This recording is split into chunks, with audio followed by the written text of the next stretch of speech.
Fala pessoal, sejam bem-vindos a mais um Athena Podcast. Podcast voltado para a área de negócios, onde nossos convidados são profissionais de mercado, especialistas aí de diversos segmentos, que vêm aqui contar um pouquinho da sua história, dando diversas dicas para você que está aí nos assistindo. E hoje a gente vai falar com um especialista, um profissional de mercado, que conseguiu unir a paixão dele, o amor que ele tem pela cultura, pelo underground, pelo rock, por outras coisas também, e colocar isso e saber como ganhar dinheiro com isso na profissão que ele é apaixonado, que é ser um escritor, unindo a especialização dele como jornalista, cartunista e muitas outras coisas que ele vai contar um pouquinho aqui pra gente. Então, seja muito bem-vindo ao Athena Podcast, o escritor dos livros História do Porão, Mantenha o Respeito do Planet Hemp, além de vários outros, Niterói, Rock Underground, Brodagens. Aí ele vai contar um pouquinho desses livros pra gente. Então, seja muito bem-vindo ao Athena Podcast. Pedro, dá um oi aí pro pessoal. Obrigado a você que está nos assistindo. Obrigado, Thiago, pelo convite. E fica ligado no papo que a gente vai falar muitas coisas além dos livros. Legal. Então, Pedro de Luna, né, escritor aí que já tem mais de 10 livros. Eu queria que você contasse um pouquinho, né, da sua situação atual aí como escritor. Aqui eu citei alguns deles, até quero mostrar aqui. Queria que você mesmo mostrasse. E um dos mais famosos aí, que marcou a sua trajetória profissional, foi a biografia do Planet Hemp, né? Que é este livro aqui que você vai mostrar aí pro pessoal. E, inclusive, tem uma novidade recente aí que tá para sair, que tá em pré-estreia, que eu queria que você contasse aí um pouquinho aí pro pessoal que tá assistindo. Beleza. Bom, eu já, como o próprio Thiago me apresentou, já publiquei mais de 10 livros, né? Escrevi e publiquei, porque uma das grandes dificuldades de todos os escritores é realmente materializar sua obra, né? Muitos projetos, sejam também de audiovisual, de teatro, de tanta coisa, que acaba ficando no projeto, né? De exposições e, por sorte, por trabalho duro, por um monte de fatores, eu consegui. E como ele já apresentou, o Planet Hemp Mantém o Respeito, esse aqui, não foi o meu primeiro, mas é um dos livros que eu mais gosto. Ele saiu no finalzinho de 2018. E eu gosto por vários motivos. Um motivo óbvio, porque trata de uma banda que eu sou fã, que é o Planet, inclusive tem uma foto deles bem no início aqui, que é uma banda que tem coisas muito interessantes. Uma delas é a própria causa da liberdade de expressão. Planet Hemp foi a única banda de rock presa no Brasil, né? Muitos passaram talvez uma noite e tal, mas o Planet foi preso e foi muito perseguido. E isso tudo por cantar que eles fumavam uma erva, né? Eles não falavam fume uma erva, eles falavam eu fumo uma erva. E ele não podia dizer isso naqueles anos 90, que foi ontem. E eles foram presos, perseguidos, muitos shows cancelados. Então, tem essa questão. Mas hoje tem também a questão da cannabis, que é uma coisa muito atual, né, Thiago? A gente está vendo aí a cannabis medicinal crescendo. Muito em breve o agro pop vai se convencer de que a cannabis é um bom produto para se comercializar. A economia verde já é uma realidade em vários lugares do mundo. E eu acho que o Planet Hemp acaba também trazendo um pouco dessa discussão, né? Afinal, uma erva natural não pode te prejudicar. Sim. Não, então, você conta muitas histórias, inclusive essa, né? Você vê que o livro ele é bem grosso. Então, além dessa história, tem diversas outras aqui que deve ser muito interessante, né? Até por ser uma banda que faz parte da história do rock nacional, né? Da cultura brasileira como um todo. Mas realmente eles revolucionaram com essa questão da liberdade de expressão, que não é só da maconha, né? Assim, foi um tema polêmico que eles brigaram, mas é por esse espaço de liberdade e tal que, através, né, da questão do hemp em si, abre precedentes para várias outras coisas, dessa mudança cultural que hoje influenciou muito, né, da gente ter mais liberdade, que ao mesmo tempo tem uma frente agora querendo voltar à censura, né? Então é uma briga que ainda tem muito a se conquistar, né? Então acho que nesse livro você deve retratar muito um pouco dessa briga que foi, dessa revolução que foi, que impactou a cultura nacional como um todo, né? Com certeza. A própria prisão do Planet já foi uma coisa muito interessante, porque ela mobilizou, claro, boa parte da classe artística, mas também política, né? Na época até assim, chamou muita atenção, porque o governador do Distrito Federal era o Cristóvão Buarque, que é um cara mais progressista, e isso, né, o Gabeira, o Roberto Freire, os políticos que tomaram frente naquele momento, falaram, não, como é que você vai deixar os caras ficarem presos aqui na sua cidade, que é isso?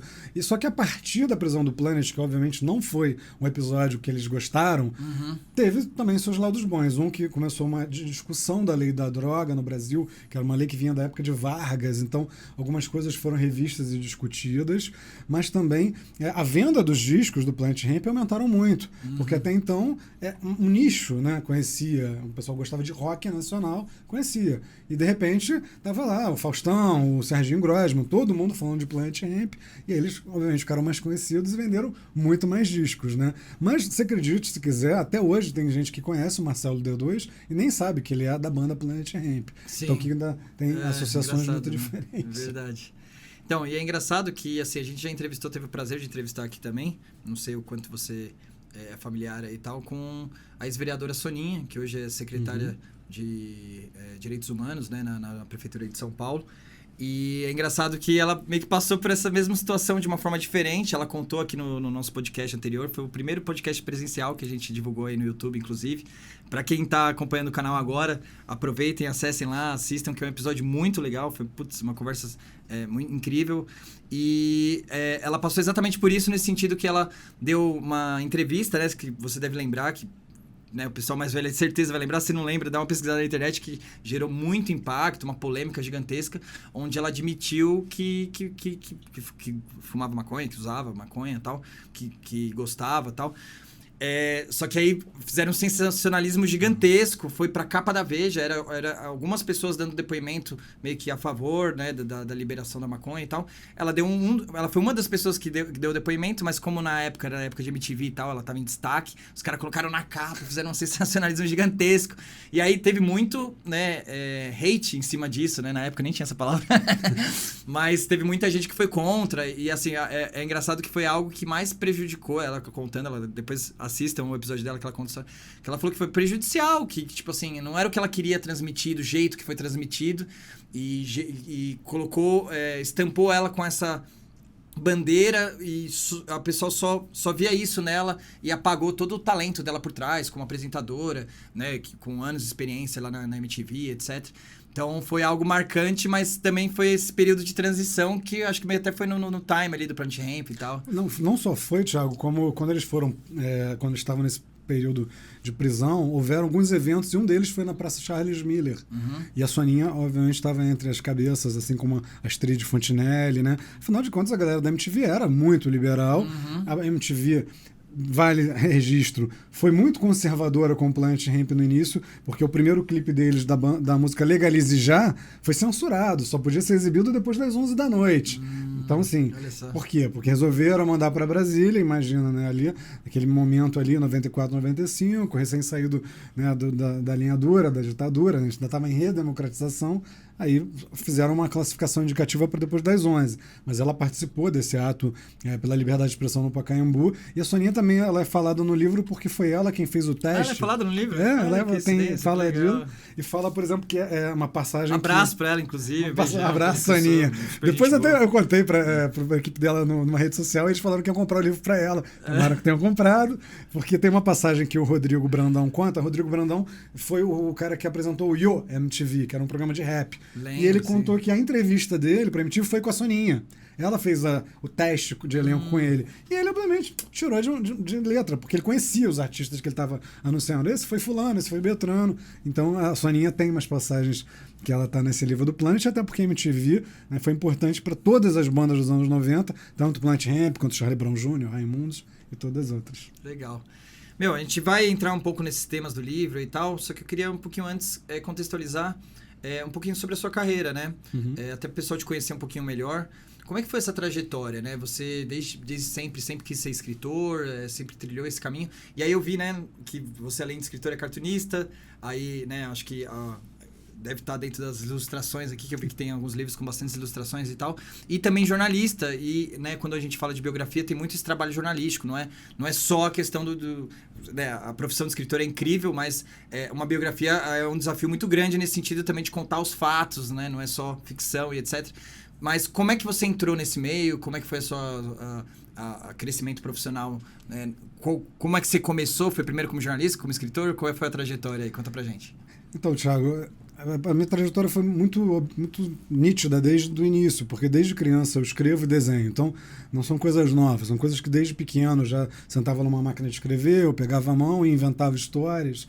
Então, as coisas estão muito ligadas. E Eu tenho ainda muita coisa de infância. Então, eu lembro, por exemplo, que na época do primeiro Rock in Rio, em 1982, pô, vendo aquele negócio na televisão, nossa, existe um festival de rock com um palco desse tamanho e tal, eu criava lá capas fictícias de bandas que eu inventava, letras de música, fazia parada de sucesso. Então, mesmo sendo muito criança, eu já queria trabalhar com isso. Caramba. E aí, como eu venho de uma geração que os pais liam jornal, né, jornal impresso, né, que chegava todo dia lá em casa, eu também, sem saber que o nome disso era clipping, eu comecei a fazer os recortes das matérias que eu gostava. Então, somos 4 irmãos, quem acordasse, pegasse primeiro, escrevesse o nome na matéria, tinha direito de recortar.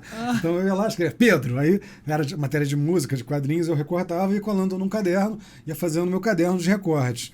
E a primeira vez que eu me dei conta de que eu talvez quisesse ser um jornalista foi publicando carta na seção dos leitores. A primeira vez que saiu uma carta com o meu nome, eu falei, caramba, saiu meu nome na revista. Você né? tinha quantos anos? Tinha 12 anos. Caramba, falei, pô, que né? legal. Então escrevo bem. Foi uma puta conquista. Escrevo né? bem, se publicar a minha carta, porque ela tá bem escrita. Aí eu comecei a começar a curtir tudo aquilo. E eu lia nas matérias de eventos, assim, o repórter viajou o convite da organização.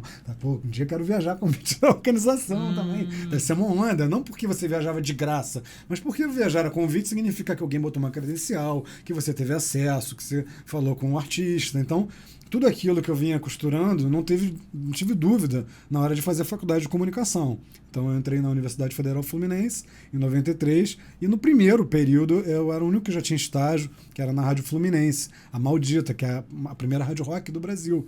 Então desde o início eu já sabia que eu queria trabalhar com comunicação, com conteúdo e música, principalmente em rock. Então, é isso que é o legal que eu até comentei na apresentação, na introdução, que é você unir essas duas paixões, né? Mas eu pensava que a paixão de escritor, assim, veio depois, que é algo mais profissional e tal, mas é engraçado que também foi, né, uma questão de infância. E aí você já trilhou desde as suas paixões mais do começo, né, de infância, e continuou evoluindo nisso e conseguiu crescer profissionalmente isso. Isso é muito legal, né? É oportunidade de poucos. Né? Isso eu acho bem legal. Mas eu acho que o livro, ele acaba sendo também, no caso do jornalista, o segundo degrau, quando uma hora que você fala... Cara, o jornalismo é muito legal, mas ele é muito factual, porque geralmente são, né, conteúdos daquele momento, que daqui a um ano você às vezes vai ler, não vai fazer muito sentido. Pode até fazer uma entrevista, mas em geral não faz. E ele tem uma limitação, né? Mas na internet não tem. Não tem, mas... o livro, você pode ir muito mais a fundo num livro, num assunto. Numa biografia, então, nem se fala, né? Costumo dizer que quando alguém te autoriza a biografar, ela te dá a chave da vida. Então, ela te autoriza a você perguntar o que você quiser, inclusive da intimidade, até, inclusive que ela não gosta de falar, né? Então, é uma coisa de oportunidade única. Imagina, aquela oportunidade que você já brilhava o olho de ter um crachazinho e ir junto numa turnê. Agora você tem a oportunidade, às vezes, do cantor que você é fã, da banda que você é fã, você poder perguntar o que você quiser. É isso. É incrível, né? É uma realização. É o que você sentiu aqui, né? Que você está sentindo nas outras biografias que você fez, né? E o livro, ele tem uma questão muito forte de legado, sabe? De você deixar uma coisa para a posteridade. Então, por exemplo, quando eu fui fazer a biografia do Chico Alencar, né, que o pessoal brinca que confunde ele com o Chico Xavier, mas ele é o Chico Alencar, que ele é parlamentar, né, do PSOL do Rio e também professor e autor de mais de 40 livros.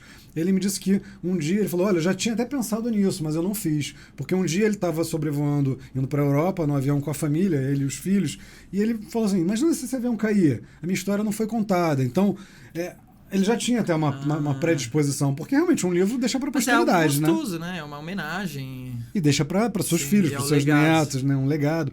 Não que um livro ele seja único, que encerre, é único, porque ele é um ponto de vista. Então, você também pode fazer um livro do Planet Hemp ou do Chico Alencar e contar por um outro viés, né? Então, eu acho que inclusive é saudável. Quanto mais publicações, filmes você tiver com pontos de vista diferentes, né? Tanto que o meu livro... Mais completo fica a história. Né, o livro do Champignon, ele vai trazer uma contranarrativa da narrativa dominante, que hoje está lá no filme Marginal Alado, do Chorão, né? Então, vai contar um outro lado da história que é muito pouco conhecido, que é a visão do Champignon, né? Que, na verdade, o Champignon e o Chorão é o Lennon e o McCartney do Charlie Brown Jr.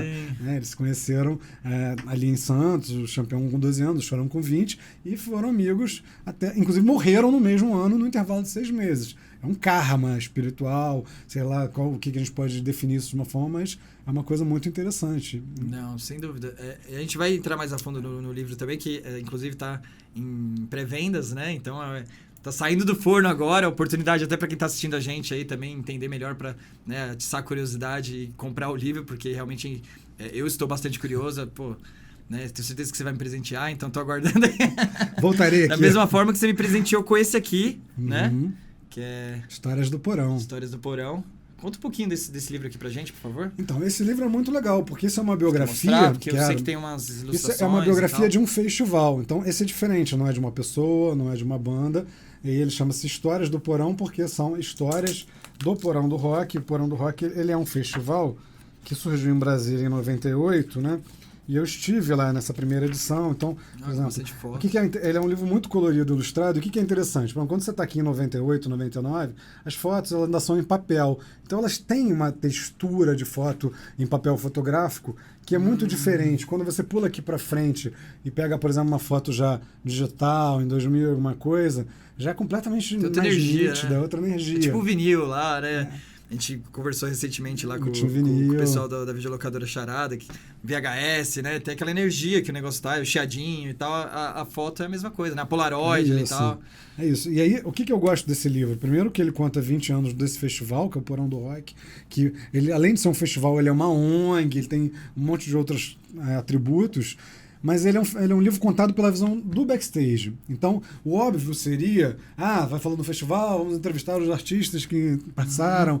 E não. Ele não fala com nenhum artista e também não fala com o público, ele é contado pelos produtores, porque é uma galera que muitas vezes não aparece, que está atrás da cortina, mas é quem viabiliza o evento, né? Então é um livro muito interessante, principalmente para quem é produtor, que gosta muito, porque vê as dificuldades, como é que foi viabilizado, cada ano é um desafio, e o Porão ele já aconteceu em vários lugares de Brasília, em várias épocas do ano, então ele não é sempre em julho, na Esplanada, não, cada ano é uma situação, já foi de graça, já foi pago. E ele, por o seu festival que vai fazer 25 anos agora, ele passou por todos os modismos que já existiram. Então, em algum momento, os festivais de rock tinham pista eletrônica.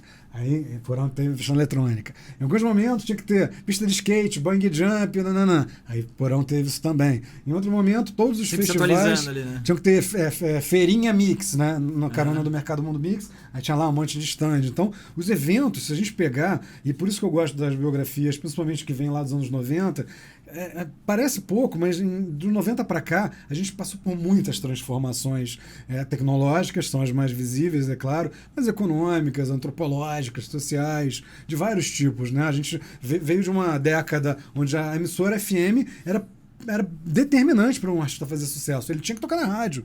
Hoje, talvez, não tanto. Claro que ajuda, ainda mais dependendo do gênero. Mas, por uma música eletrônica, não. O cara tiver uma coisa na internet, pode se bastar ter na internet, né? A MTV, que veio em outubro de 1990, foi determinante, não só para o sucesso de artistas, mas para a consolidação da indústria do videoclipe. Porque até a MTV, sabe quem fazia videoclipe no Brasil? O Fantástico. E ele produzia o clipe para passar uma única vez. A banda 365 comentou isso, que quando eles estouraram mesmo, os clipes deles passavam com aquela música de São Paulo, né, que é desconhecidíssima e tal, tocava no Fantástico. Daí a primeira vez que tocou no Fantástico, ficaram felizes. Pô, aí consolidava que a banda tava fazendo sucesso, né? Depois que veio a MTV e tal, barato. Né? E aí, quando você vem no MTV, e aí, no caso, claro, as gravadoras entenderam que além das músicas de trabalho para rádio, elas vão ter o clipe de trabalho, isso fomentou o mercado justamente disso aqui, do audiovisual, porque precisou de câmera, precisou de gente para editar, precisou de mais equipamentos, e aí, por uma sorte, né? Pelo menos isso foi uma coisa boa. O Collor abriu o mercado, né? O presidente Collor, aí ele liberou a importação do equipamento de fora, e aí, não só na música, porque todo mundo começou a tocar com instrumento melhor, com amplificador melhor, mas também iluminação, com câmera, com tudo mais. E aí isso tudo coincidiu para que esse mercado do audiovisual aumentasse. Tanto que além da MTV, tinham diversos programas com aquele momento. Agora o clipe, né? Sim. Vários momentos. Então, você não fazia o clipe também só para MTV, você fazia para um monte de programinha de TV aberta, fechada e tudo mais. O mercado mudou muito, né, nesse sentido. A gente ficava na ansiedade do próximo clipe e tal. Hoje, né, você tem, às vezes a banda que você gosta ali e tal, tem um monte de clipe, você acaba nem acompanhando e tal, porque agora o streaming, tudo muito rápido, TikTok, etc. Redes sociais, né, mudou muito esse mercado. Mas voltando um pouquinho para sua história,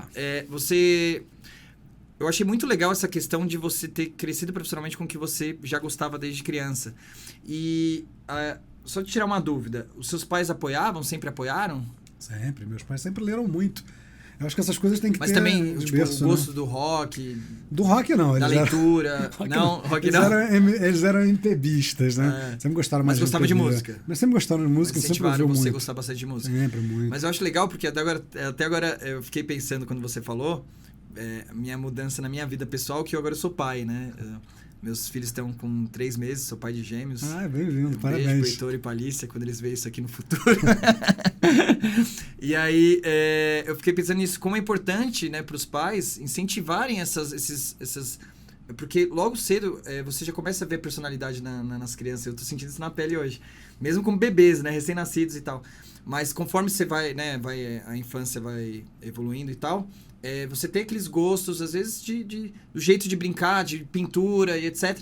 Como é importante identificar isso, incentivar e apoiar, né? Porque os seus gostos de infância, que era escrever e música, você transformou na sua profissão. E aí, além de você conseguir crescer profissionalmente, né, e ter uma vida estável, que eu acho que todo pai se preocupa, né, dos filhos conseguirem se sustentar e etc. Mas também de fazer aquilo que ama, que a gente sabe que é muito importante para você conseguir, né, conciliar a sua vida profissional com a sua vida pessoal e ser feliz, né?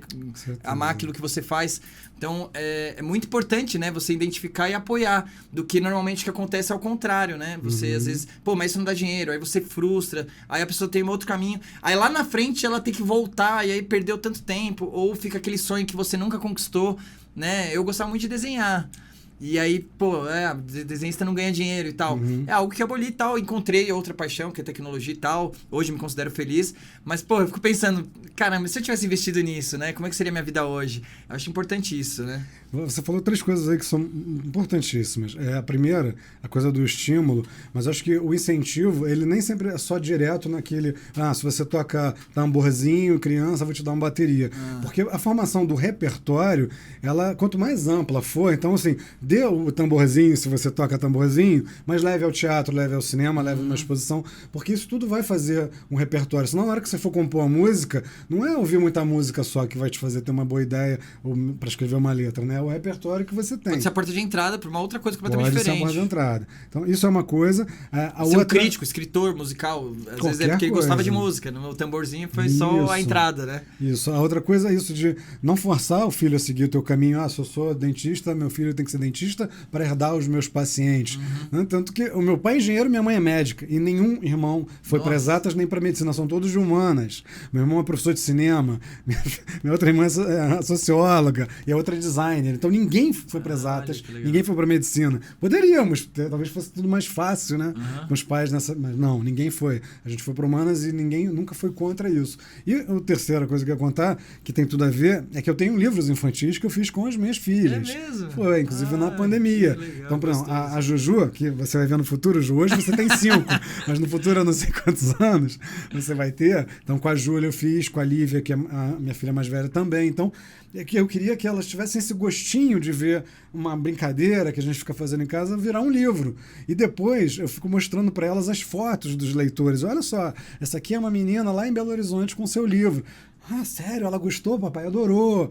Então, isso é também incutir o gosto e talvez até um sonho de que é possível ela viver.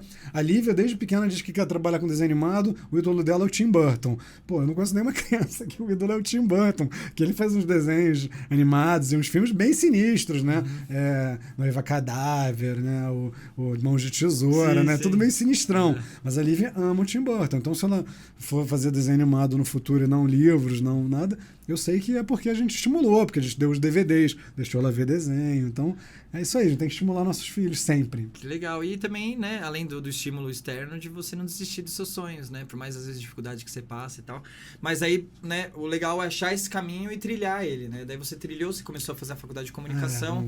E aí, como é que foi depois disso? E aí, Thiago, assim, é sempre muito difícil, porque a cultura no Brasil e o teu sonho, que também foi meu sonho, de viver desenhando, a gente teve esse tolimento de isso não dar dinheiro.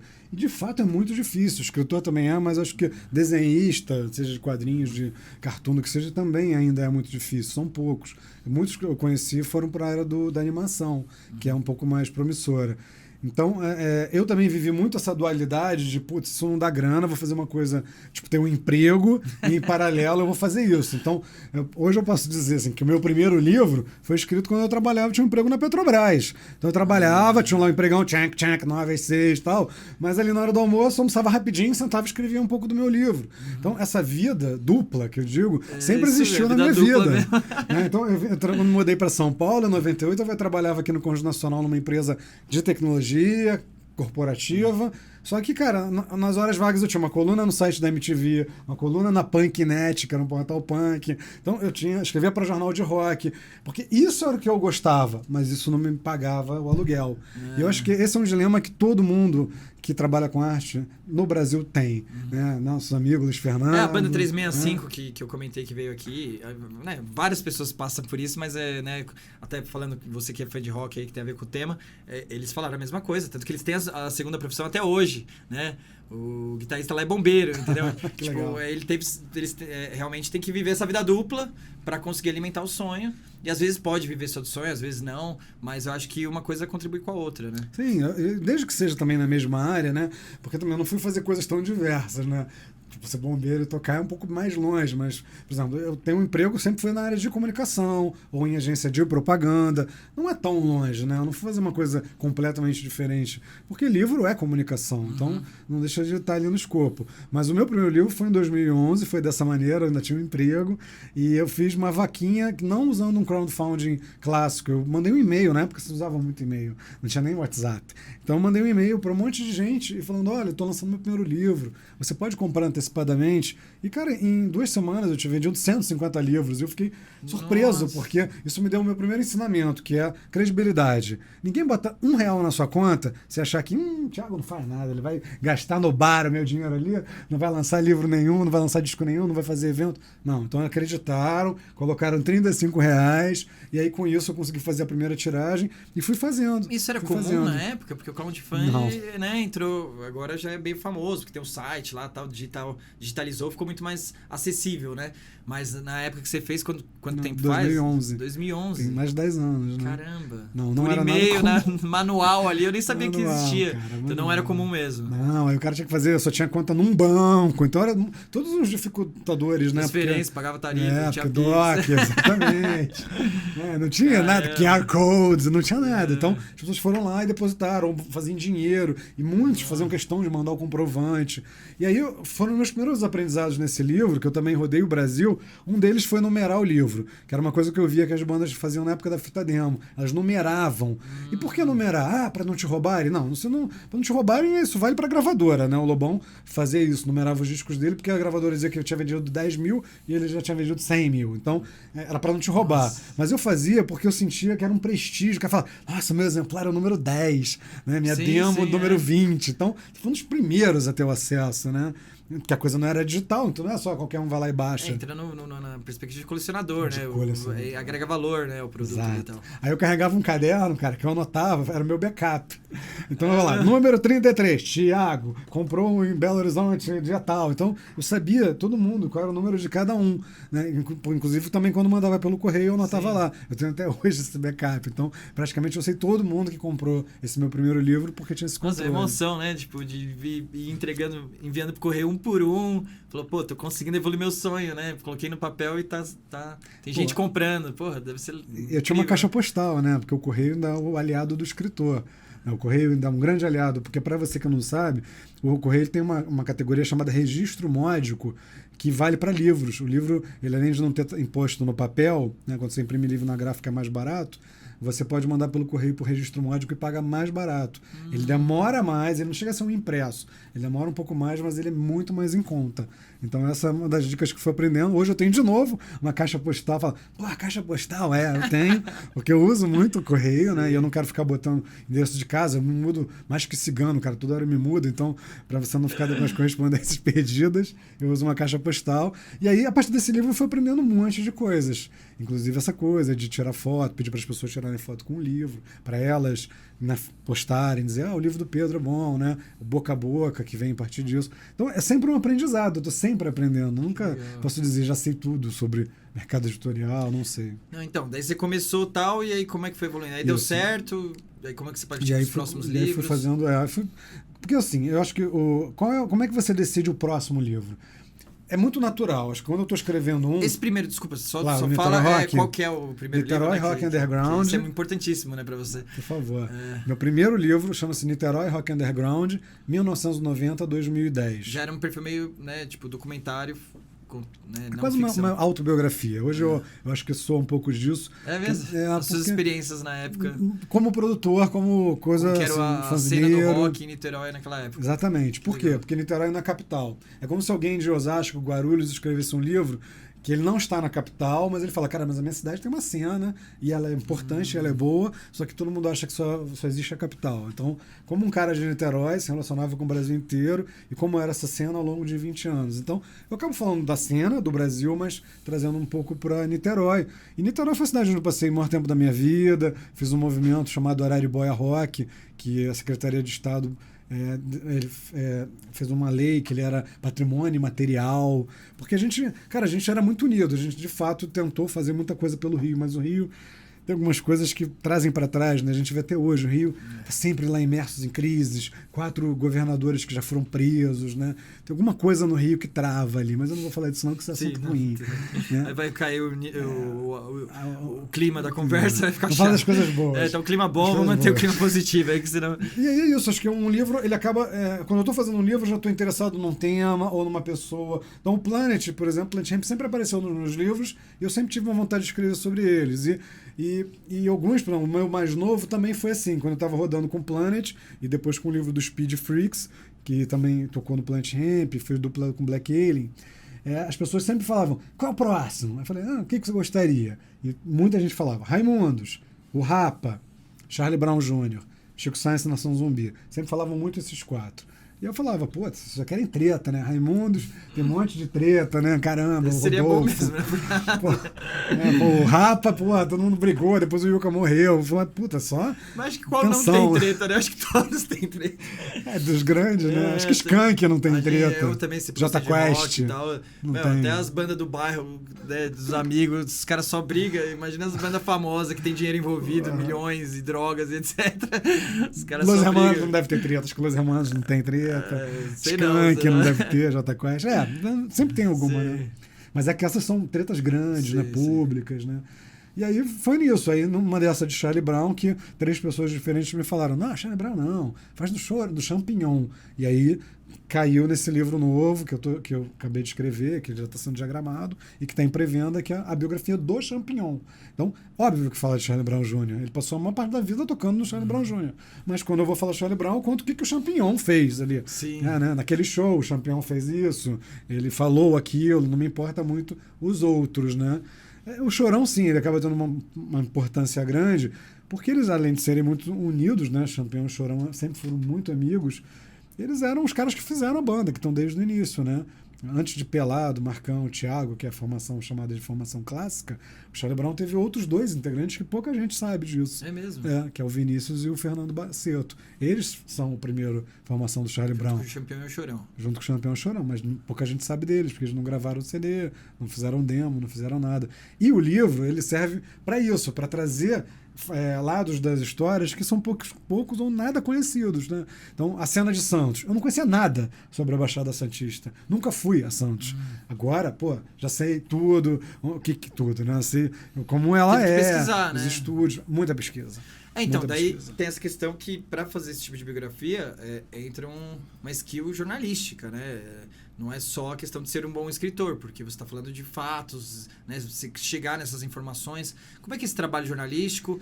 Você também é considerado como um jornalista. Como é que você entrou para esse lado da profissão? Muito bom. Eu gosto de falar muito disso, porque realmente antes de começar a escrever um livro, é a pesquisa.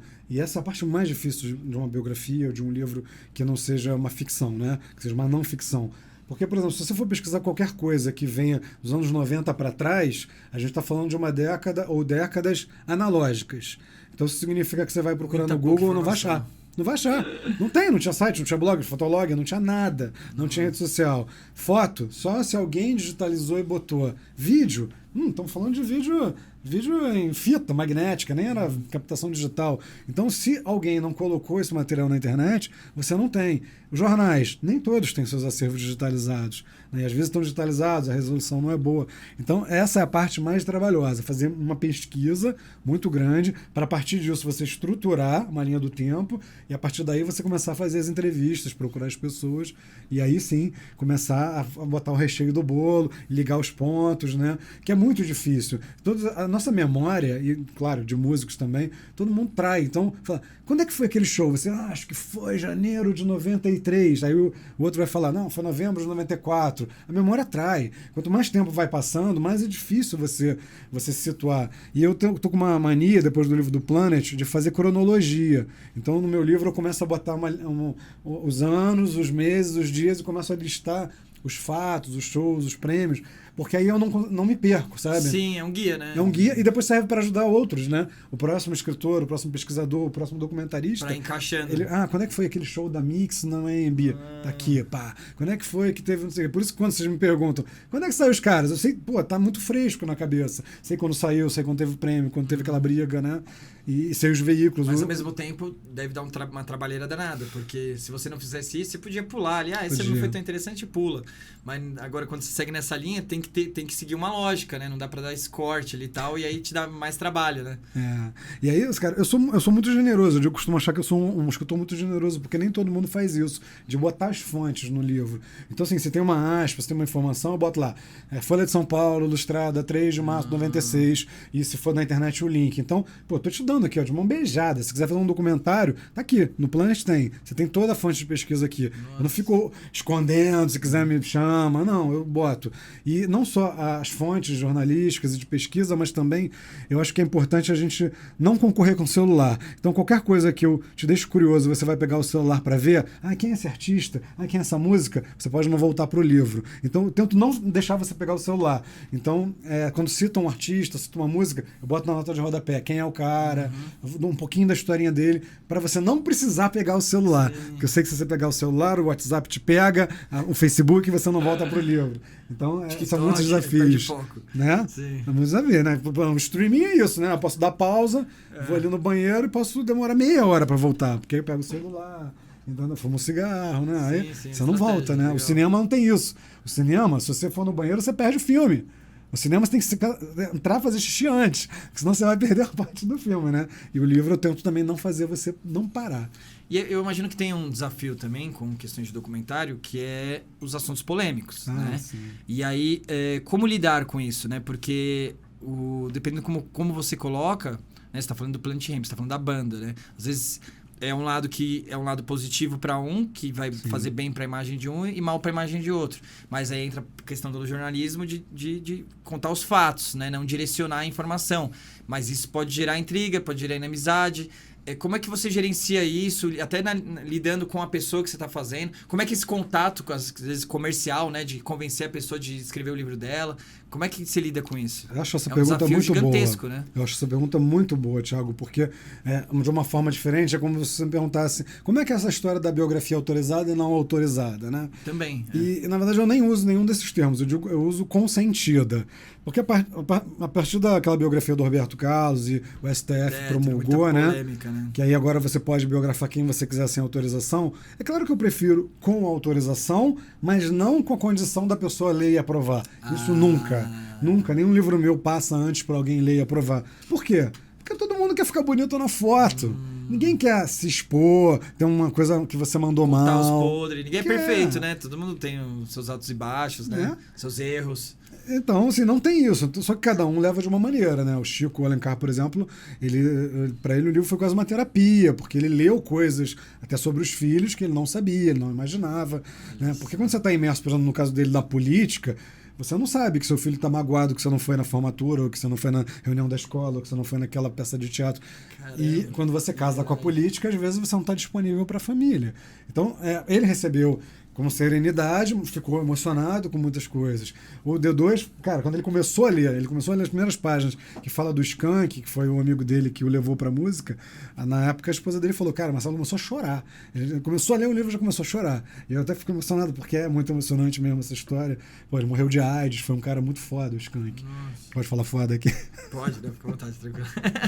Então, mas ele foi muito foda pra cena do Rio. Ele era um cara muito visionário, assim. Então, no caso, o Marcelo fala, cara, tem coisas que eu gostei e tem coisas que eu não gostei. Mas é assim mesmo. Então, assim, outros podem ter achado, sei lá, que foram pintados como playboy, o outro ficou de doidão. O próprio público, na verdade, pra mim, o que importa é o leitor. E o leitor, muitos falaram assim, as melhores histórias são da Black Alien e do Formigão, porque são histórias de doideira, né? Tipo, o Formigão tinha um apelido que era Formijão, porque toda vez que ele bebia pra caramba, ele bebe muito, ele mijava. Então, eles viajavam muito de ônibus, né? Não se viajava de avião. E aí, numa dessas, ele abriu errado. Em vez dele ir pro fundo do ônibus e abrir o banheiro, ele abriu a porta do motorista e mijou em cima do motorista. Você viu o estado que o Formigão tava etílico, né? Então ele era o Formijão. Né? Então já mijou na mala do Black Alien no hotel, porque ele ficava bêbado e saía mijando. Então, assim, claro, né? É engraçado, mas talvez o cara fale, pô, não vou ter contado essa história aí, pô. Então tem história de drogas, né? Nos meus livros sempre conta as histórias de drogas, porque, cara, quem é de verdade sabe o que acontece. Então, se eu não falar, perde a credibilidade no livro. Então, o livro fala muito sobre tudo, sobre os negócios. Quando eu descubro o valor de cachê, eu coloco, né? Eu coloco porque eu acho importante ter isso, como uma coisa que fica para a história mesmo, sabe? Pô, o cachê dos caras naquela época já era tantos mil, né? Tem que contar essas coisas, mas é o que você falou, nem sempre é bem recebido, alguém acha que teve menos importância do que deveria. Então, a grande dificuldade também é selecionar os entrevistados. E aí, só para terminar e não me alongar nesse ponto, uma coisa que eu percebi muito bacana em biografias de música é a gente entrevistar, além de músicos, produtores, jornalistas, empresários, entrevistar fãs, principalmente de fã-clube. Porque o fã-clube, ele é uma coisa realmente fiel, organizada, que compra tudo que sai do artista e que muitas vezes tem acesso a camarim, vai no ônibus, né? Vai em outros lugares que o público em geral não vai.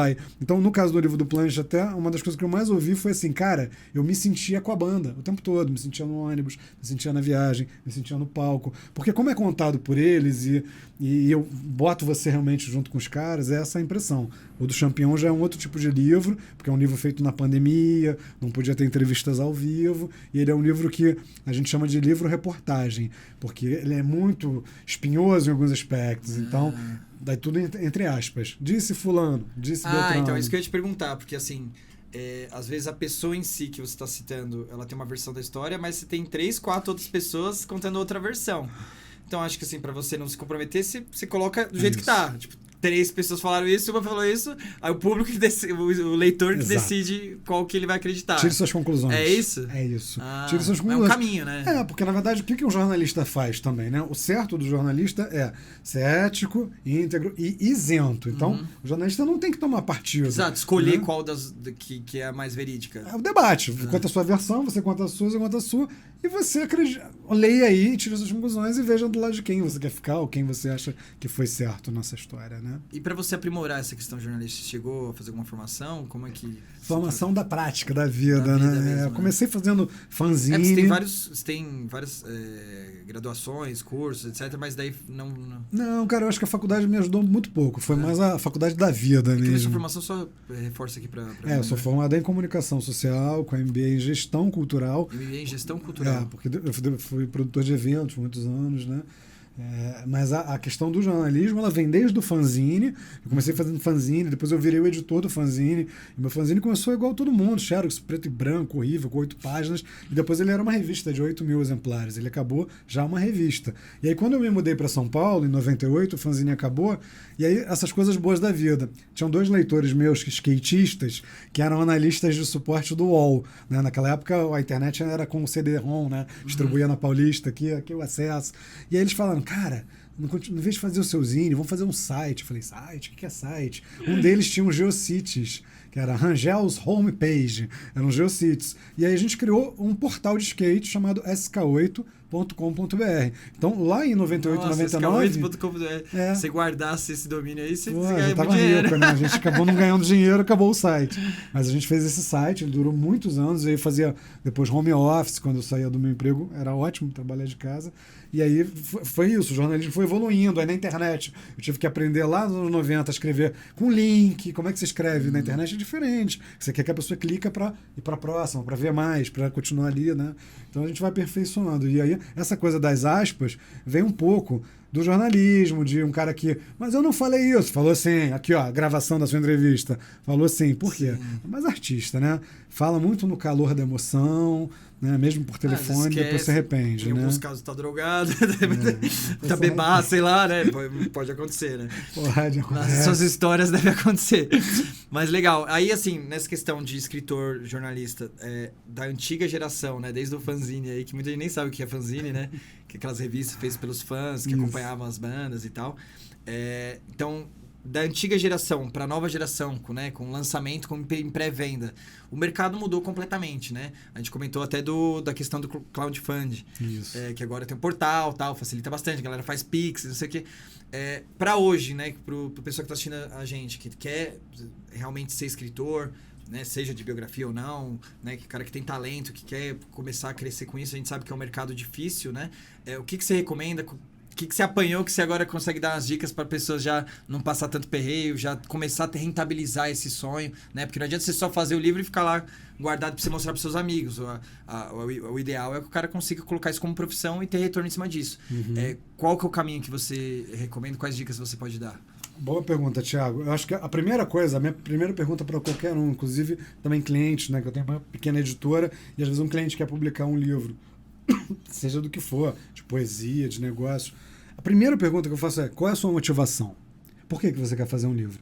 Que pode ser diversa. Eu quero fazer um livro para ganhar dinheiro, eu quero fazer um livro porque eu quero fazer um doutorado agora, e aí isso aqui me chancela. Não, eu quero um livro porque eu quero fazer uma homenagem à minha vozinha, que nananã. Cara, as motivações podem ser das mais diversas. Nem sempre a motivação é financeira, né? Pode ser ego, vaidade, pode ser posicionamento. Eu quero me tornar uma pessoa importante de marketing político. Então ele faz um livro, conta os cases dele. Então qual é a primeira pergunta? Qual a sua motivação? Que pode ser simplesmente extravasar. Não, quero botar minhas poesias, quero ter meus desenhos. Então, deixar seu legado, que você falou.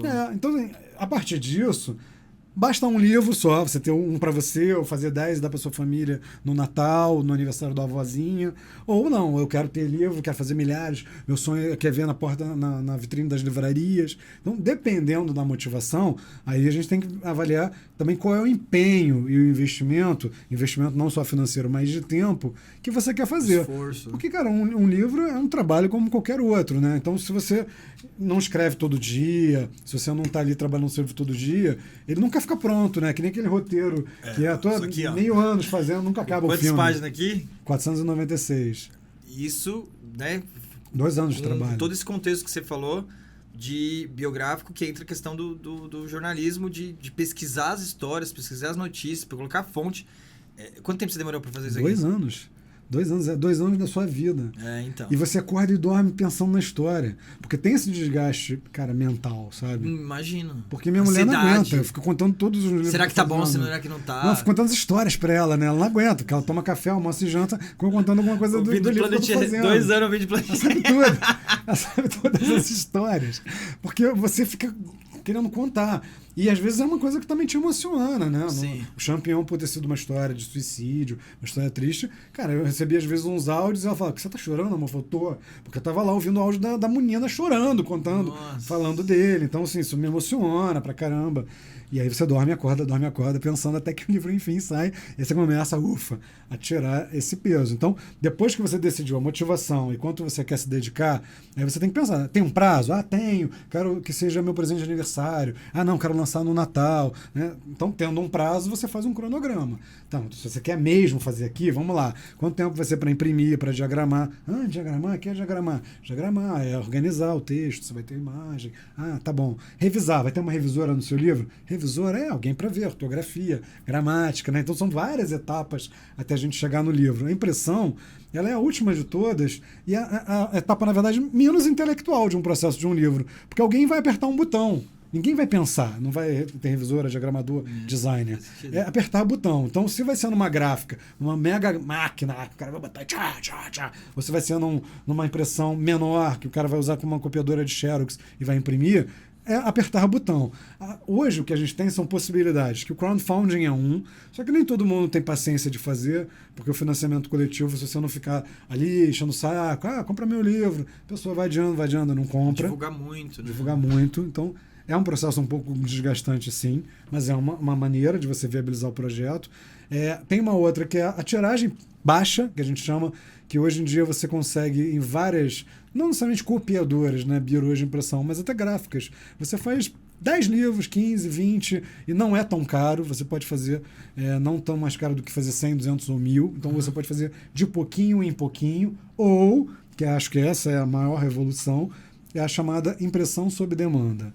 Essa é a melhor, porque você faz o livro ele, no fim das contas vira um arquivo, Word ou não, mas ele depois converte para um PDF, e esse arquivo você coloca em plataformas, e aí quando alguém quiser o livro, tá lá na Amazon, aí compra um livro. Aí esse PDF vai ser impresso por alguém, esse alguém vai mandar pelo correio para casa do comprador, e o autor ganha um royalty. Em geral, essas plataformas, Thiago, de autopublicação, pagam melhor do que uma editora. Tá? Uma editora convencional te dá 10% do preço de capa. Tá? Se o livro é R$50, você vai ganhar R$5. Só isso? 10% é o padrão de mercado. Assim como nas gravadoras pagavam também menos de 10%. Só que eles assumem o custo da impressão. Da impressão, todos os custos de fazer o livro, né? É que nem a gravadora. Pôr em prateleira e tal. A gravadora também, né? Ela fazia tudo para você, paga o estúdio, mas te dava menos de 10%, né? Se eu não me engano, o Roberto Carlos, que era o que tinha mais... Tem que escalar muito para realmente valer a pena. Tem que vender muito o livro. Isso se a motivação for financeira. Se não for motivação financeira, não quero gastar mais, nem quero ter uma caixa de livros em casa, deixa na plataforma, e aí quando imprimir, vai imprimindo, vai vendendo, e a plataforma ela te repassa essa comissão, que é de 30%, quando você tiver um acumulado. Mas daí eles imprimem também. Eles fazem também não tem essa dor de cabeça. Não, a plataforma faz tudo. Nossa, pagamento. Legal, não sabia disso. Então, assim, vários livros meus estão hoje. Vários livros meus, tem poucos anos para cá. Mas qual plataforma, por exemplo? Uma delas chama-se Um Livro. Um Livro pertence a uma gráfica chamada Meta. Eu, inclusive, faço muitos livros meus lá. Então, livros meus que eu já não tenho, que estariam fora de catálogo, eu disponibilizo na Um Livro. Aí ela tem lá no site da loja Um Livro, mas ela também coloca em outros marketplaces. Então, tá na Amazon, tá na Estante Virtual, tá na Magalu, tá na Americanas.com. Todos. Só que no fim das contas, essas vitrines vão levar para o mesmo lugar, que é a Gráfica Meta. Então, não importa de onde sai a venda, a Gráfica Meta recebe o pedido, ela imprime, ela envia. E aí eu vou lá somando minhas comissõezinhas, que são 30%. A hora que der R$100, aí ela entra em contato, olha, já deu R$100, estou transferindo para você. Mas você também pode entrar no sistema e acompanhar suas vendas. É legal você ver onde está vendendo mais. Nossa, nesse portal. Hoje a Amazon é o maior vendedor de livro do Brasil. Não só meu, mas de vários amigos meus, onde mais vende livro é na Amazon. A pessoa bota no Google, acaba chegando na Amazon, costuma ter um preço melhor. Sim. Só que a Amazon também não imprime nada. Mas daí qual que é o prazo de entrega? Porque muito rápido. Tem que imprimir e tal, chega rápido. 10 dias. 7 dias úteis. É bem rápido, costuma ser bem rápido. Claro, talvez para o norte um pouco mais demorado, mas é muito rápido, muito rápido. Legal. Muito legal. E aí o valor do livro você que define. Na verdade, você manda o PDF, né, do livro, eles falam, é preto e branco, é colorido. E aí eles sugerem um valor de capa. Falam, olha, a gente sugere esse. Então, mas e a divulgação em si? Nesses portais fica mais fácil? Ou independente de qual escolha que você deu várias opções, tudo depende de você? Tudo depende de você. E você, como é que você faz isso hoje? Você depende muito das redes sociais? Ou você faz através de parcerias, de networking? Sobre boca a boca? Quais são as suas principais estratégias para realmente o negócio andar? Comunidades, porque é coisa de nicho, né? Eu escrevi uma biografia de um pintor angolano, que não é um cara famoso.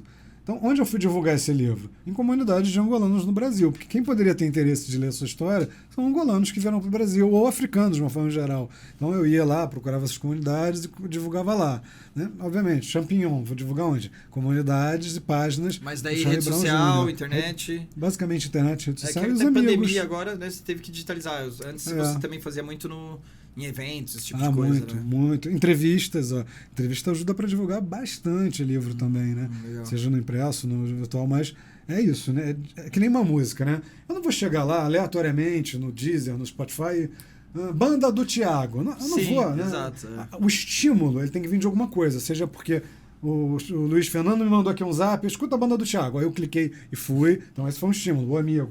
Ali aqui uma entrevista. A banda do Thiago é muito boa. Vou lá, banda do Thiago, né? Então, a gente tem que criar os estímulos para o cara chegar lá e buscar o seu livro, né? E aí, quando vai numa biografia, vê o público, os fãs do cara. Então, você tem que saber onde que tá esses fãs e chegar neles de alguma forma, né? No meu caso, eu até já tenho meus leitores. Então, já tem gente que já tem todos os meus livros e compra todos. Então, fico feliz. Já tem alguma... O pessoal do Planet Marcelo D2, etc., eles ajudaram na divulgação? Não muito, porque eles não ganharam nada no livro.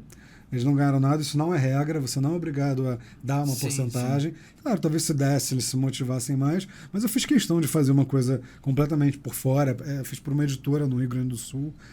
E na época eles estavam com um empresário que o empresário não gostou muito das coisas que foram reveladas. Então, o empresário, ele era o cara que controlava as redes da banda e aí não postava nada. Hoje, inclusive, o Planet tem um novo Instagram, abandonou o Instagram que eles tinham com 1 milhão de seguidores. Nossa, até o que eu vi estava zerado. Tava zero posts, acho que pagaram tudo. Renovaram a marca, porque tinha algumas coisas que não estavam legais. Outro tudo. É a estratégia dos caras. Mas beleza, daí eu queria finalizar até, né? Deixei pro final, porque é o que tá mais quente aí, que tá saindo do forno, que é o Champ, né? Que é o livro da história do Champignon, que tá no forno.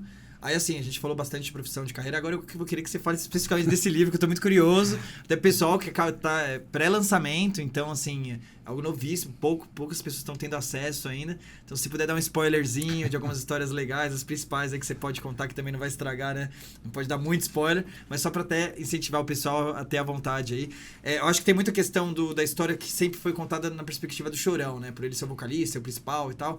Então, tem o filme que saiu na Netflix, Marginal Alado e tal. Que história do Champignon que você acha que né, complementa ali, ou que contradiz algumas coisas que o pessoal tem no senso comum pensa da banda em si, que você poderia contar aqui pra gente? Cara, tem muitas histórias. Né? É complicado porque realmente a história do Champignon se mistura com a do Charlie Brown e que acaba se misturando com a do Chorão, né? Mas eles têm muitas coisas em comum, até mesmo uma questão assim de... Não vou dizer de desestruturação familiar, que não é bem isso não, a família do Champ sempre foi muito presente, mas a partir do momento que ele conhece o Chorão, um cara mais velho, ídolo, e começa a passar mais parte da vida dele com o Chorão, porque qual era a rotina da banda? A banda saía quarta-feira de Santos e voltava segunda. Ele passava pouco tempo em casa com a família. Ele ficava muito mais dormindo nos hotéis com o Chorão e companhia, no ônibus, no avião, no palco, convivendo com o Chorão e o pessoal da banda, do que com a própria família. Então, desde muito cedo. Né? Por isso que virou família Charlie Brown. Né? Virou desde muito cedo, imagina. Ele tinha 12 quando ele conheceu o Chorão. 12 anos. Mas quando o Charlie Brown lançou o primeiro disco, realmente, se eu não me engano, o primeiro disco saiu no dia do aniversário do Champignon, 16 de junho de 97, que ele estava fazendo 18 anos. Nossa. Então, assim, ele era um menino, imagina, um menino, de repente está no Jô Soares, de repente está no Sérgio Grosman, de repente está na entrevista. E aí tem uma coisa que é muito difícil nesse livro, que você bem falou, Thiago, o Chorão, por ser vocalista, geralmente ele estava com o microfone na mão e não deixava ninguém falar. Então é muito difícil você saber o que o Champ pensa, porque muitas das entrevistas é o Chorão monopolizando, ele falando o tempo todo. Então é muito mais desafio ainda maior, e aí dá mais curiosidade da gente saber, porque a gente só sabe essa versão, né? Cara, foi difícil, mas foi muito legal, porque o que aconteceu, né? Quando o Champ saiu da banda em 2005, com o Marcão e com o Pelado, que é contado um motivo no livro, uma coisa que nunca foi dita, eu não vou poder falar aqui porque esse é um assunto muito espinhoso, mas enfim, as pessoas vão saber o que aconteceu. Quando eles saíram da banda, o Champignon, ele tentou fazer uma carreira solo, ele tentou fazer uma banda chamada Revolucionários, onde eu entrevistei todo mundo. Depois ele fez uma banda chamada Music Legends, que era para tocar versões na noite. Ficou um ano fazendo isso. E aí ele fez uma banda chamada 9.000 Anjos, que era ele, o Júnior Lima, o irmão da Sandy, o Peu, que tocava na Pitty, e um outro cara chamado Peri. 2 anos de banda, não deu em nada, saiu. Né? Sou fera, mas ele não conseguiu. E aí, o que eu posso contar, assim, que é muito tenso, é que houve esses anos aí fora do Charlie Brown, o Chorão encarava como uma concorrência todos os ex-integrantes. Então, era muito difícil. Eles bicavam muito pela imprensa. Nossa. E muitos entrevistados falam que sim, que o Chorão tipo, sabotava a banda. Então, querer manter esse poder como líder, que vocês fazem outras coisas, não dá certo, vocês dependem de mim, mais ou menos nessa linha? E dizia assim pro cara do festival, se você botar a banda do Champignon, não vai ter Charlie Brown. Pra rádio, se tocar Revolucionários, não vai ter Charlie Brown. Então, como o Charlie Brown era a maior banda de rock do Brasil, ninguém ia querer, né? Brigar, botar o Champignon para não botar tal. Então, foi muito difícil. O Champignon gastou todo o dinheiro que ele tinha guardado. Ele ficou bem na pinimba mesmo. Quando ele voltou pro Charlie Brown, ele estava bem, bem duro. Tipo, teve que investiu voltar ainda tudo. Com o rabo entre as pernas ali. Foi bem horrível. E aí, né, voltou no momento que ninguém estava bem, né? Já tinha uma depressão nos dois. Tinha muitos outros fatores. Eles não estavam bem com várias coisas na vida dele, mas um problema de todo o negócio é quando você cria um negócio que ele te escraviza.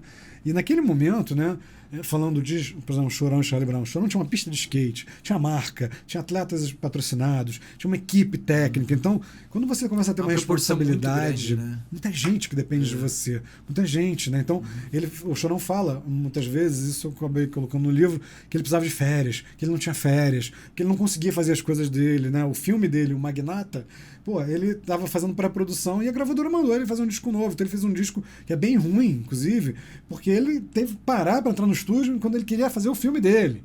E toda hora a gravadora, né? Porque o Charlie Brown era uma máquina de dinheiro. Todo ano lançava um disco. Sim, todo ano. Todos bombavam, todos tinham 3, 4 hits. Né? Tanto que um dos cases é o acústico MTV, porque o acústico tinha uma fama de levanta defunto, né? É um formato muito bem sucedido do acústico MTV, mas geralmente era pra banda que estava embaixo. Então, sei lá, o Capital Inicial não estava muito bem, fez o acústico, bombou. E o Charlie Brown não, ele gravou o acústico no auge. Né? Aí bombou ainda mais. Ele saiu vendendo horrores, né? É um dos meus prediletos até hoje. Que é muito bom. É muito bom. Né? Só que aí é isso, vai crescendo, o dinheiro vai entrando, o dinheiro sem parar, né?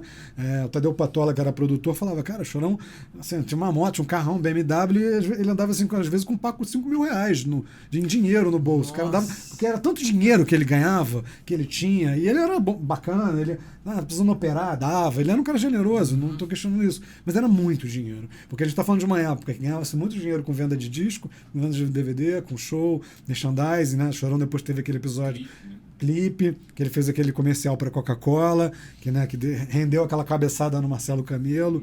Então, assim, o livro é do Champ, mas também tem umas histórias do Chorão. Sim, por quê? Mas o livro não é do Champião? Mas o Chorão fez muitas cagadas que prejudicavam a banda. Uhum.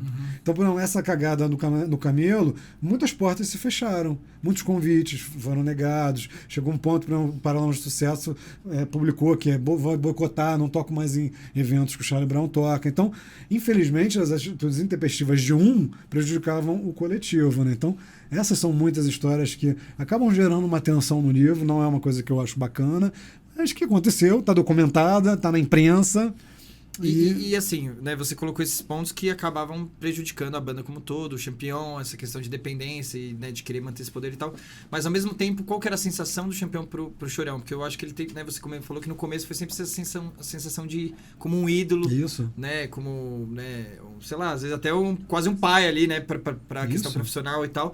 E se manteve isso até o final? Ou chegou uma hora que realmente ele se revoltou? Como é que foi? Essa é uma pergunta muito boa. Inclusive, antes de vir pra cá, eu estive com uma namorada do Champ, a gente estava conversando, e ela me contou de novo isso. Falou, cara, o Champignon sempre dizia assim, eu acho que ele deve ter sido meu pai em outras vidas, porque o Champignon era espírita, inclusive. Porque a gente tem uma ligação impressionante. Ele mesmo comentava? Caramba. Eu gosto pra caralho desse cara, mas eu ao mesmo tempo tenho uma raiva dele. Né? Então eles se amavam e se odiavam muito, muito. Isso foi até o final da vida. Claro que quando o Champignon voltou, foi mais delicado, porque, poxa, ele voltou, ele já tinha tocado com o Júnior Lima, gravando um disco em Hollywood, ele já tinha ganho o prêmio de melhor baixista do mundo, já tinha sido baixista dos sonhos da MTV 3 vezes, ele tinha ganhado um monte de prêmio, então ele não precisava provar mais nada a ninguém enquanto ele era bom, mas ele não conseguiu, nessa volta do Charlie Brown, emplacar as músicas dele. O Chorão não deixava botar as músicas dele, porque aí já também tinha questão de direitos autorais, e tinha uma rivalidade sadia, meio Lennon e McCartney, sabe? Não sei se tão sadia pelo que você tá falando. Tóxica, tóxica, mas assim, mas era o que rolava, né? Eles não conseguiam, tanto que o Chorão morreu, o Champion foi o primeiro a chegar no prédio dele, foi um Champion que morava em São Paulo, e ele sentiu muito a morte do Chorão, foi o primeiro. E ele sentiu, por quê? Porque o Tadeu Patola ficou sabendo, né?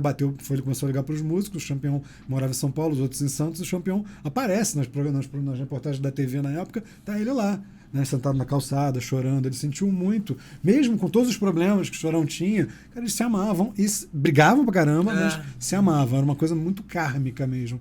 E aí, tanto que o Champion morreu 6 meses depois do Chorão, né? Sim, foi uma coisa... E no meio do caminho ainda teve o enforcamento do Peu Souza, que foi o amigo dele no 9.000 Anjos também, o tal guitarrista da Pitty.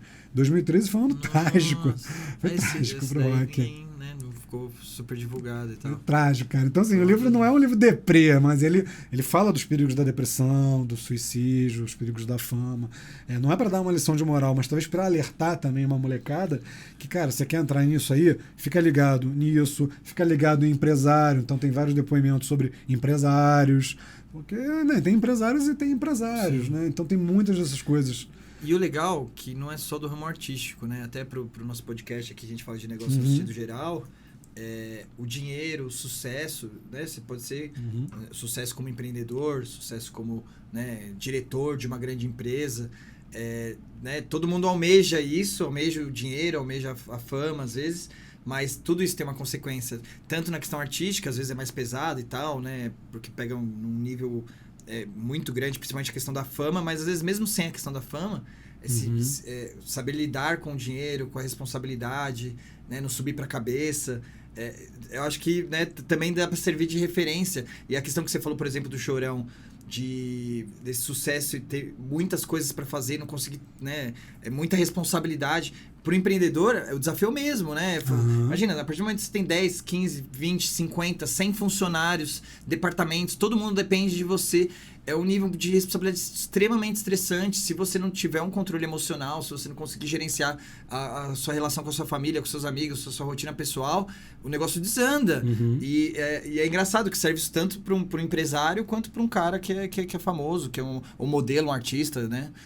Muito bom, isso, né? Muito bom, Thiago. Gostei muito desse paralelo que você trouxe para a vida, para o mundo dos negócios. Isso aí foi muito interessante, essa comparação, porque é isso mesmo. Lidar com vaidade, lidar com inteligência emocional e também se reinventar. Porque é isso, um cara que está acostumado a tocar para multidões, com o melhor equipamento do mundo, tem que depois se reinventar, começar do zero, tocando para poucas pessoas, com cachê baixinho. E o ego, para controlar o ego disso, né? Ter mulheres aos pés. Já 3 passos para trás, né? É como um negócio que fale, né? E você ter...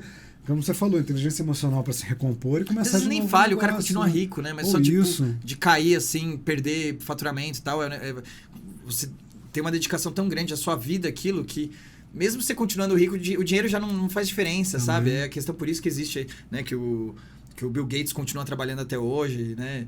Ele não trabalha aquilo para ficar mais rico, não faz sentido, não tem mais onde gastar o dinheiro, né? Mas, sei lá, se perde 10%, o Facebook cresce acima que ele, a Apple cresce acima dele, às vezes o cara fica deprimido e briga em casa e pode chegar no nível de entrar em depressão, etc. Outra perspectiva, por isso a questão de gerenciar o sucesso, o seu emocional é bem complexa e, né, o caso do Charlie Brown, infelizmente, é um case negativo de que se você não se preocupar com isso, pode chegar em conclusões bem trágicas, né? Eu gostei do que você falou, é bem isso mesmo, porque apesar deles terem todo o dinheiro que eles tiveram, o Chorão, por exemplo, ele fez um show em Barretos para fazer o alojamento dos motoristas que iam no Hospital do Câncer, porque o pai dele tinha falecido de câncer. Então, ele poderia ter dinheiro e não fazer nada por ninguém, porque ter dinheiro não significa que você está afim de gastar com o outro. E ele fez, e o Champion tinha, através do fã-clube dele, os Champirados, fazia ações de Natal com orfanatos, tal. Então, assim, você pode ter muito, pode ter pouco ou não ter muito, e você mesmo assim ser um cara bacana. Sim. E fazer uma devolutiva para a sociedade, né? Eu acho que isso que ameniza esse fardo, verdade, né? Até às vezes a gente faz como uma questão exclusiva de, tipo, você, às vezes, espiritual, né, energética, de devolver, não sei o que lá. Às vezes é bem pra... Às vezes até mesmo sendo egoísta, às vezes pra você se sentir bem, aliviar um pouco desse fardo, você sentir que faz sentido você continuar fazendo o que você tá fazendo, né? Sim. Eu acho que é algo que as pessoas têm que realmente se preocupar em fazer, não só por uma questão de quero um lugar no céu depois, né? Acho que faz bem para sua estado de saúde mental, né? A retribuição, aí faz tudo fazer sentido, né? E você continuar na batalha, continuar se esforçando e continuar, né, fazendo seus sonhos evoluírem. E ficar no topo a vida inteira é muito difícil, né, Thiago? Porque ninguém consegue. Até consegue, mas a que preço? Isso tem que deixar de ser prioridade em determinada fase da sua vida, cara, senão é incontrolável, não dá, é ingerenciável, né? É ingerenciável, porque é interessante, né, nesses anos de carreira do Charlie Brown tem uma passagem que coincide depois que a formação clássica sai, que é 2005, que aí entra uma outra formação e eles ganham 2 Grammys. Então, assim, cara, até aí o Charlie Brown tava ganhando Grammy, tava representando o Brasil no VMA, que era a premiação mundial da MTV, mas de repente... Não porque ficou ruim, é porque o mercado muda. O Charlie Brown começa a não ganhar mais nenhum prêmio na MTV, começa a ganhar os restarts, os CPMs, as pitches, porque o mercado vai mudando, o rap começa a ganhar espaço de novo. Hoje o rap é muito mais contestador do que o rock, a verdade é essa. O rap está muito mais contestador. Então tem umas mudanças, você tem que saber cair. Se os discos não saiam vendendo 100 mil já da fábrica, talvez não saiam mais. Porque o mercado muda, o público muda. Então, saber também, né, se contentar... Compensa ficar na briga para sempre? Não vale. É essa a questão. É isso aí. Mas show. Pô, obrigado, Pedro. Foi bate-papo incrível, né? Agora dá vontade de ficar com você horas conversando isso, me contando. Agora não podemos contar muito, né? Porque está em pré-venda aí. Agora você sentiu o gostinho aí. Se você quiser realmente saber a história por completo, aí tem que ir atrás, né, do seu livro. Aí eu queria aproveitar que você, né, fizesse seu merchan aí do livro, o pessoal que ficou curioso, que quer comprar, e também desse uma dica final aí da sua experiência profissional, aí da sua evolução profissional pro pessoal que está assistindo a gente. Beleza. Então, para quem quiser garantir aí o seu exemplar do livro Champ, é só entrar no site kikante.com.br, é lá que está acontecendo a pré-venda desse livro. Pô, o livro está incrível, com mais de 400 páginas, você vai receber o livro pelo correio em casa, tenho certeza que você vai gostar, e vai depois querer ler o do Planet, vai querer ler os outros, porque, mal bem, todos se encaixam, né? Um grande quebra-cabeças, a música brasileira, onde cada livrinho também é uma pecinha.